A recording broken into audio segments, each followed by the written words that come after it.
Billions and billions of dollars.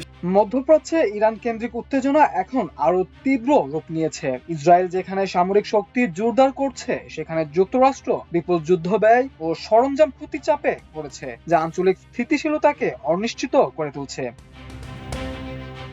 ইসরায়েলের প্রতিরক্ষা মন্ত্রণালয় জানিয়েছে, মাত্র 24 ঘন্টার মধ্যে দেশটি আকাশ ও স্থল যুদ্ধে ব্যবহারের জন্য প্রায় 6,500 টন সামরিক সরঞ্জাম ও গোলাবারুদ সংগ্রহ করেছে। দুটি জাহাজ এবং একাধিক কার্গো বিমানের মাধ্যমে এসব সরঞ্জাম দেশে আনা হয় এবং পরে সড়কপথে বিভিন্ন সামরিক ঘাঁটিতে পাঠানো হয়। প্রতিরক্ষা মন্ত্রী ইসরায়েল কাটজ বলেন, যে কোনো সময় ও যে কোনো স্থানে শত্রুর বিরুদ্ধে পূর্ণ শক্তিতে অভিযান পরিচালনার সক্ষমতা বজায় রাখতেই এই সামরিক সরবরাহ নিশ্চিত করা হয়েছে।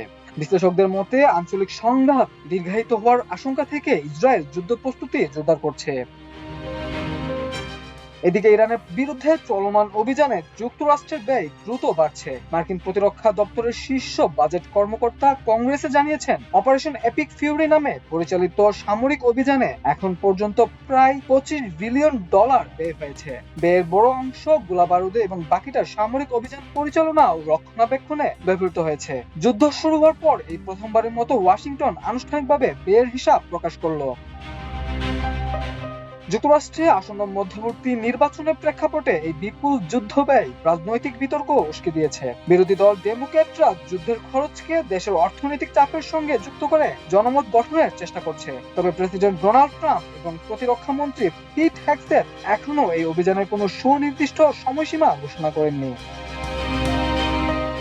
সামরিক ব্যয়ের পাশাপাশি যুদ্ধক্ষেত্রে যুক্তরাষ্ট্র বড় ধরনের সরঞ্জাম ক্ষতির মুখেও পড়েছে বলে বিভিন্ন গবেষণা প্রতিবেদনে উঠে এসেছে। ওয়াশিংটন ভিত্তিক গবেষণা সংস্থা centre for strategic and international স্টাডিজের হিসাব অনুযায়ী এ পর্যন্ত 2.3 থেকে $2.8 বিলিয়ন মূল্যের মার্কিন সামরিক সরঞ্জাম ধ্বংস হয়েছে।